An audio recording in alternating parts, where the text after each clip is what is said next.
Family, তোমরা সবাই কেমন আছো? আশা করছি সবাই খুব ভালো আছো, আমিও অনেকটা ভালো আছি। তো চলো তোমাদের সকলকে আমার চ্যানেলে স্বাগত জানিয়ে একটা নতুন ব্লগ স্টার্ট করা যাক। তো সকাল সকাল ঘুম থেকে উঠে পড়েছি, দেখতেই পেলে মাম্মাম এখনো ঘুমাচ্ছে আর আমি চলে এসেছি রান্নাঘরে। এসে আগে ওর খাবার দাবারের জোগাড় করছি, তার কারণ আজকে সারাদিন বাড়িতে কেউ বাড়ি থাকবে না, আমি আর মাম্মাম দুজনেই থাকবো। তো যতটুকু কাজ এগিয়ে রাখা যায় সবাই বাড়ি থাকতে থাকতে। আসলে রিমা গেছে পরীক্ষা দিতে আর মা রিমার সঙ্গে গেছে, আর ইপসিতা একটু পরে যাবে স্কুলে। তো ওই কারণে একটু তাড়াহুড়ো করে আমি নিজের কাজগুলোকে গুছিয়ে নিচ্ছিলাম।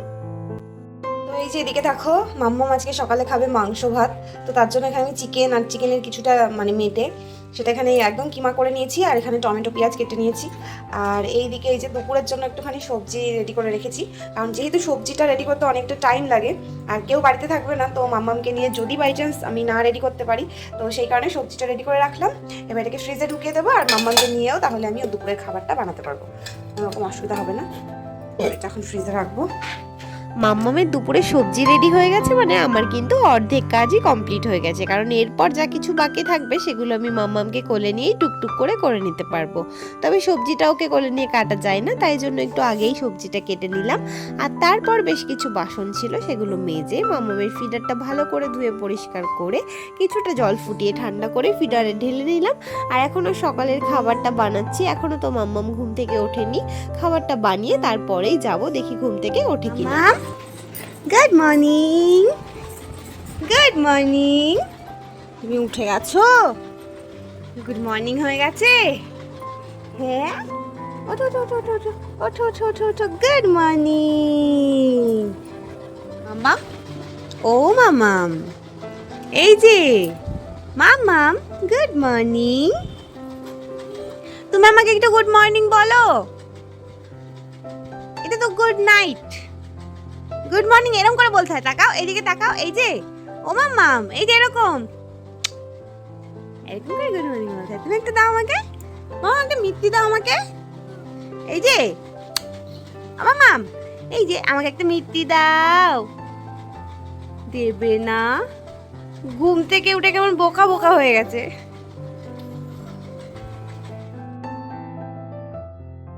মাম্মাম তো ঘুম থেকে উঠে পড়েছে, আর ওকে এখনো খাবারটা খাওয়াইনি, জাস্ট ওকে ফ্রেশ করিয়ে দিয়ে ওর মিমির কাছে একটুখানি রেখে এলাম। আর এখন আমি নিজের ঘরটা একটু গুছিয়ে নিচ্ছিলাম, আর তারপরে ইপসিতা আবার আমার কাছে দিয়ে ওর কিছু টুকটাক কাজ করছিল, সেই সাথে আমাকে অনেক কিছু হেল্প করে দিয়েছে।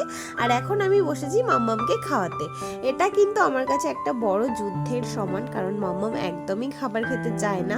ওকে খাওয়াতে গেলে 2-3 জন মিলে খাওয়াতে হয়, তবে আজকে যেহেতু কেউ নেই আমাকে একাই খাওয়াতে হবে। আর আজকে অনেক দিন পর, প্রায় 1-1.5 মাস পর আমি একা একা মাম্মামকে খাওয়াচ্ছিলাম।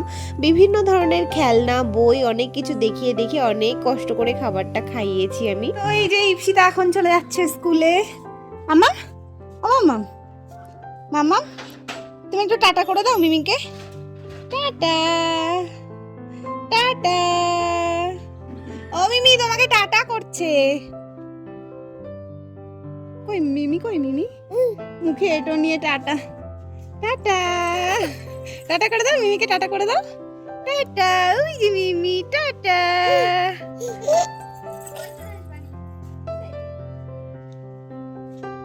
টাটা। ফাইনালি মাম্মামকে আমার খাওয়ানো হলো। আজকে অনেক দিন পর একা একা খাওয়ালাম, আর এখনো ওর মুখটা ধুয়ে দিনি, মুখে এখন এঁটো লেগে আছে। তোকে ঘুরে ঘুরে দেখছে। আর ইপসিতা তো চলে গেল স্কুলে। এই দেখো মুখে এঁটো লেগে আছে। হনু কি মেরে মেরে ইপসিতাকে দেখছে। মিমি তো চলে গেল বাবা স্কুলে। এখন মাম্মামকে একটু ফ্রেশ করে দেবো, ড্রেস চেঞ্জ করে দেবো, তারপরে দেখা যাক ম্যাডাম কখন ঘুমান, তারপরে হচ্ছে আমি খাবো। আর যদি ম্যাডাম না ঘুমান তো আমার আর খাওয়া হবে না, কারণ ওকে নিয়ে না এখন খাওয়া যায় না। তাকিয়ে থাকে এমনভাবে খাবারের দিকে, নিজেরই কেমন লাগে খেতে, আর ও তো আমার খাবারটা খেতেও পারবে না। চলো আগে ওকে ফ্রেশ করে দিই। তো দেখো একটু আগে আমি বিছানাটা গুছিয়ে রেডি করলাম, এখন আবার ম্যাডামকে খাওয়াতে গিয়ে চারিদিকে সব এলোমেলো হয়ে গেছে। তবুও বা এই গামলাটা একটু গুছিয়ে নিয়েছি, এগুলো সব গামলার বাইরে ছিল, সব এদিকে পড়ে আছে, পড়ে যাবে মাম্মাম, পড়ে যাবে। তো এখন আবার আমাকে এটা গোছাতে হবে, আমি খাবো না। এমন একটা হাসি দেবে, এই হাসিটা দেখলে সব ভুলে যেতে ইচ্ছে করে। মাম্মাম কি এটা, দেখি আমাকে দাও। আমাকে একটু দাও দাও দাও দাও দেখি দেখি দেখি। এই দেখো একটা প্রজাপতির ছেঁড়া অংশ। প্রজাপতি খুব পছন্দের জিনিস মাম্মামের। মাম বাটারফ্লাই ভালো, মাম বাটারফ্লাই ভালো। কোথায় থাকে বাটারফ্লাই, কোথায় থাকে? ও মা আমাদের বাটারফ্লাই কই? দেখো খুঁজছে খুঁজছে, দেখাও কই বাটারফ্লাই, কই হাত দিয়ে দেখিয়ে দাও বাটারফ্লাই কই, কই বাটারফ্লাই? ওই দেখো এই যে উপরে কটা প্রজাপতি লাগানো আছে। কই মা বাটারফ্লাই কই? ও মাম দেখাও কই বাটারফ্লাই, কই আমাদের বাটারফ্লাই কই? এই যে কই বাটারফ্লাই কই?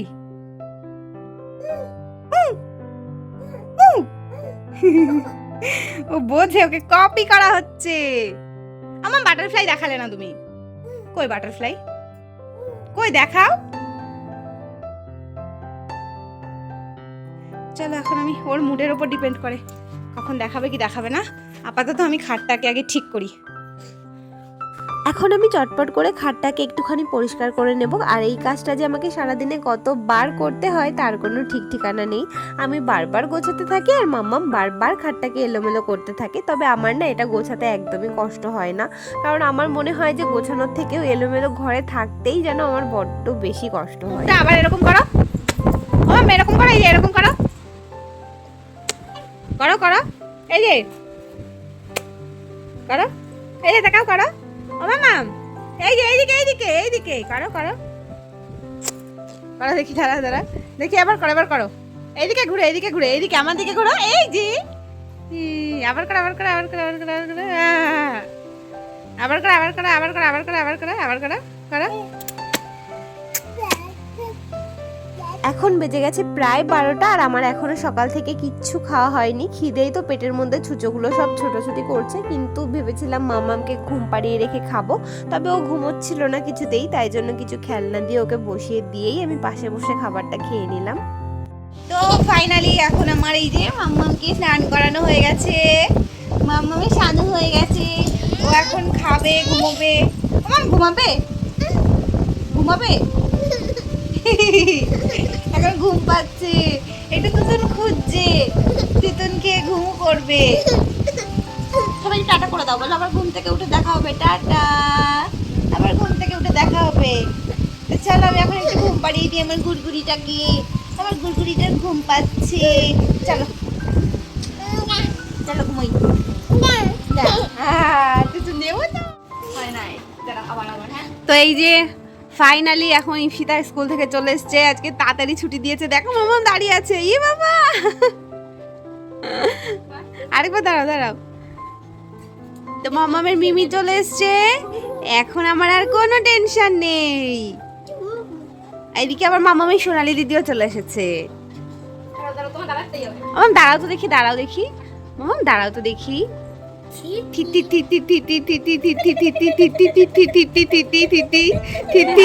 কতক্ষণ দাঁড়ায়? মাম্মাম তো এখন ওর মিমির সঙ্গে খেলা করছে, তো চলো মাম্মাম এখন মিমির সঙ্গে খেলতে লাগুক, আর ততক্ষণ আমি বরং যাই, গিয়ে নিজের কিছু হাতের কাজ আছে সেই কাজগুলোকে কমপ্লিট করে ফেলি। তো আমি এখন চলে এসেছি রান্নাঘরে, মামামের খাবার বসিয়ে দিয়েছি। খিচুড়ি হচ্ছে ওর, আজকে সাবুর খিচুড়ি করছি। আর এইটা এখন একটু ধুতে এসেছি। তো এইটা হচ্ছে আমার প্রোটিন পাউডারের কৌটা। তো প্রেগনেন্সিতে আমি কোনো প্রোটিন পাউডার খাইনি, এই একটাই আমাকে দিয়েছিল ডক্টর, সেটাও মানে আমি খেতে পারিনি, জাস্ট 2 দিন মনে হয় একটু টেস্ট করেছিলাম, বাকি পুরোটা এর ভেতরে এখনো রয়েছে। আমার দেখাচ্ছি দাঁড়াও, পুরোটাই নষ্ট হয়ে গেছে, কারণ এই ফ্লেভারটা আমার এতটাই বাজে লাগতো যে আমি 2 দিন খেয়েই বমি করেছিলাম। তো তারপরে আর খেতাম না। এখন ভালো লাগছে স্মেলটা, বাট তখন ভালো লাগতো না। যাই হোক, তো সেই কারণে খাওয়া হয়নি। আর এখন এই কৌটাটা আমি ধুয়ে একটা কাজে লাগাবো। তো সেটা হচ্ছে এই যে মামামের জন্য ডালিয়া আনা হয়েছে। তো এই মাস থেকে ওকে হচ্ছে ডালিয়াও মানে টেস্ট করাবো আর কি। তো এবার এই ডালিয়াটা রাখার জন্য ভাবলাম এই কৌটাটাতেই রাখবো। তো এটাকে একটুখানি ধুয়ে নেবো, আর কোনো দেখাচ্ছি দাঁড়াও। এই দেখো, এমনিতেই তো কৌটাটা অর্ধেকটা ফাঁকাই ছিল, 2 দিন এখান থেকে জাস্ট আমি খেয়েছিলাম, আর বাকিটাই যে রয়েছে এটা এখন ফেলে দিতে হবে। নষ্ট হয়ে গেছে, এটা এক্সপায়ার হয়ে গেছে, দেখো ছাড়ছেই না। আর মাম্মামের খাবারেও সিটি পড়ে গেছে, কেমন হয়ে গেছে। চলো কৌটাটা ধুয়ে নিই।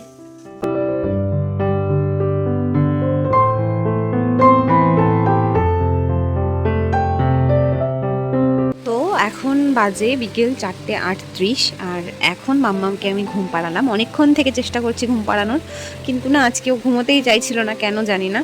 তো যাই হোক, ওকে ফাইনালি ঘুম পাড়ালাম। আর এখন যাবো আমি খেতে, কারণ আমার প্রচুর খিদে পেয়ে গেছে। আর পুরো ঘরের অবস্থা একদম খারাপ, মানে এই ঘর ওই ঘর, এই ঘরের অবস্থা তোমাদেরকে দেখাচ্ছি, দাঁড়াও। দেখো ওই যে খাটটা এলোমেলো হয়ে আছে, আমার ওই ঘরেরও অবস্থা খারাপ। সেই সাথে ঘর ঝাড় দিতে হবে, আজকে আবার রান্নাও করতে হবে যেহেতু মা বাড়িতে নেই। তো প্রচুর প্রচুর প্রচুর কাজ। তো চলো এখন টাইম ওয়েস্ট করবো না, আগে খাবো, কারণ মানে কথা বেরোচ্ছে না। আর ফোনটাও চার্জে বসিয়ে দেবো, কারণ ফোনে মাত্র 2% চার্জ আছে, যে কোনো টাইমে বন্ধ হয়ে যাবে। চলো ফোন চার্জে দিয়ে খেয়ে নিই, তারপরে কাজে লাগতে হবে। রান্নাঘরে এসে না প্রথমেই আমি ভাত বসিয়ে দিলাম, তার কারণ মাকে বারবার ফোন করছিলাম কিন্তু মা না ফোনটা তুলছিল না। তো আমি বুঝতে পারছিলাম না যে ওরা কত দূর এসেছে, আর ওদের খিদেও পেয়ে গেছে নিশ্চয়ই। তাছাড়া মাম্মামও এই সময় ইফরিতার কাছে চুপচাপ ছিল, কখন আবার কান্না শুরু করে দেয়, সেই কারণে ভাবলাম যে আমি তাড়াহুড়ো করে রান্নাটা করেই ফেলি যতদূর হয় মা ওরা আসতে আসতে। তো দেখলাম যে ফ্রিজে চিংড়ি মাছ ছিল, বেগুন ছিল, তো ভাবলাম চিংড়ি মাছ দিয়ে বেগুন আলুর তরকারি করব, সেই সঙ্গে কিছু একটা ভাজা করে নেব, তাহলে তাড়াহুড়ো করে হয়ে যাবে, বেশি সময় লাগবে না, কারণ মাম্মামকে নিয়ে বেশি কিছু রান্না করা যাবে না এখন। তো রান্নাটা বসিয়ে দিয়েছি, আর ততক্ষণে বেশ কিছু বাসন হয়েছিল, সেই বাসনগুলোকে আমি ভালো করে মেজে ধুয়ে পরিষ্কার করে নিলাম। আর দেখো এদিকে আমার তরকারিটাও কিন্তু প্রায় হয়ে এসেছে, ভাতটা তো আগেই হয়ে গেছিল, আর এখন এই যে দেখো তরকারিটাও হয়ে গেছে, এখন নামিয়ে নিলাম। আর কি ভাজবো সেটা ঠিক বুঝতে পারছিলাম না, তো লাস্টে কিছু না পেয়ে একটুখানি আলুই ভেজে রেখে দিলাম। এখন বাজে গেছে 6:30, আর আমি এই জাস্ট স্নান করে এলাম একটু, এখন একটু ফ্রেশ লাগছে, তবে এখন আমার রেস্ট নেই, তার কারণ মাম্মামের সন্ধেবেলায় খাবার খাওয়ার টাইম হয়ে গেছে। তো আমি এদিকে ওর খাবারটা দেখো বসিয়েও দিয়েছি, এই যে এখানটাতে সসপ্যানে জল বসিয়ে দিয়েছি। তো ওকে খাওয়াবো, তারপর যদি একটু রেস্ট নিতে পারি। তো এখন আর বেশি কিছু করবো না, হচ্ছে একটুখানি দুধ মুড়ি খাইয়ে দেবো, মানে মুড়ির গুঁড়ো আছে, আর একটুখানি ফর্মুলা মিল্ক রেডি করে ওটা দিয়েই খাইয়ে দেবো। তো ওকে খাওয়াতে গেলেও তো আরেক যুদ্ধ করতে হয়, দেখা যাক কি হয়। চলো আগে ওকে খাওয়াই, কারণ টাইমটা হয়ে গেছে অলরেডি। তো এই যে মামামের খাবার রেডি হয়ে গেছে, দুধ আর মুড়ির গুঁড়ো, আর মা আর রিমাও চলে এসেছে বাড়িতে। চলো খাওয়াই ওকে। কি খা, ভাত খেয়ে। মাম্মামের খাবার তো আমার বানানো হয়ে গেছে, আর এতক্ষণে মা আর রিমাও কিন্তু বাড়িতে চলে এসেছে, এসে ফ্রেশ হয়ে গেছে। এখন আমি মাম্মামকে খাইয়ে দেবো, আমার আর অন্য কোনো কাজ নেই। তো চলো ব্লগটা তাহলে এখানেই শেষ করছি, দেখা হবে নেক্সট দিন। সবাই খুব ভালো থেকো, বাই বাই।